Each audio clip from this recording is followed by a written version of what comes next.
On parlait tout à l'heure de la révolution dans la politique, la révolution dans l'éducation nationale, ou la révolution dans l'entreprise, vous avez raison. Mais à quoi ça sert une entreprise? Ça sert à... C'est une utilisation aimante et compatissante de la technique. Une entreprise, ça met sur le marché des biens qui vont servir au bonheur des individus.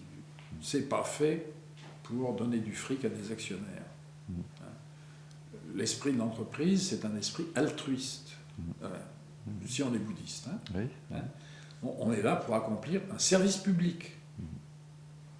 On assure une tâche, si on répare ou si on construit des maisons, bon, par exemple, ou on met un bien matériel à la disposition des gens.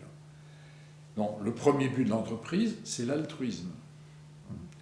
Le deuxième but de l'entreprise, c'est la réalisation spirituelle du travailleur.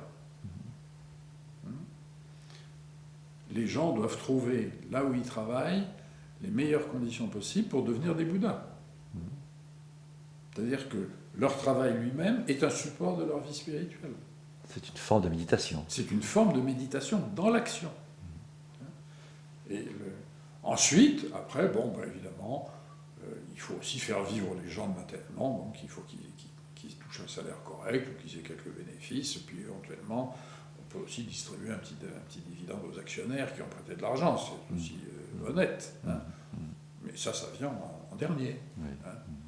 Alors, si vous rétablissez une échelle de valeur, ben vous avez une autre société. Oui.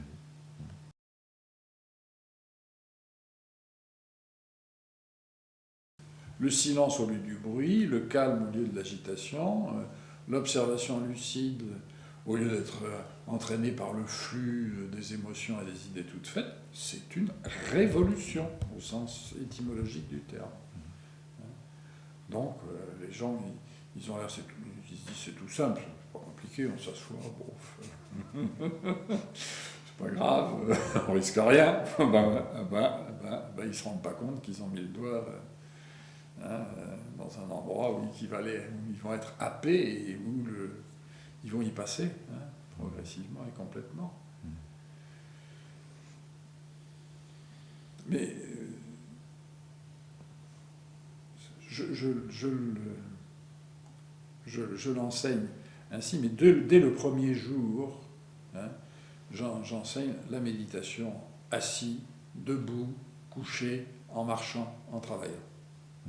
C'est pas seulement 10 minutes tranquille sur le coussin, bien que ce soit évidemment là l'endroit le plus facile pour faire ce genre de travail, mais apprendre aussi à continuer le même travail, c'est-à-dire la même attitude d'observation lucide dans toutes les circonstances de la vie. Mais ça, tout le monde est capable de comprendre ça, qu'il soit catholique, musulman, rien du tout.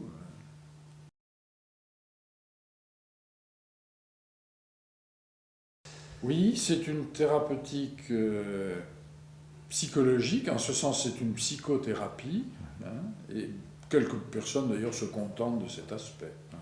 Ils viennent pratiquer la méditation manifestement pour soulager leur misère personnelle, dépressive ou anxieuse, et s'ils ont réussi dans ce domaine, souvent ils n'en demandent pas plus.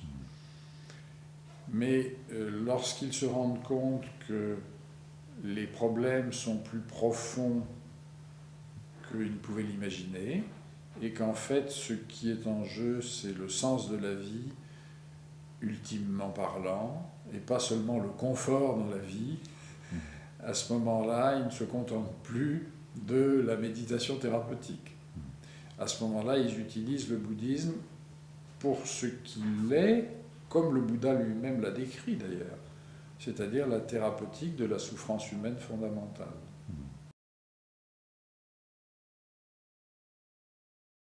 Il faut que la société soit structurée sur les valeurs fondamentales.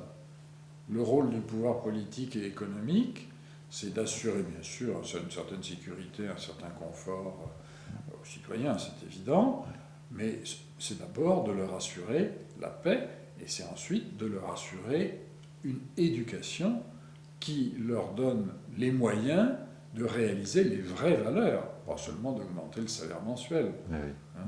D'accord. Et l'État ne peut assurer une éducation convenable que s'il est lui-même imbibé, alimenté par les valeurs spirituelles. Hein. Ouais. Sinon, il échoue. Oui, oui.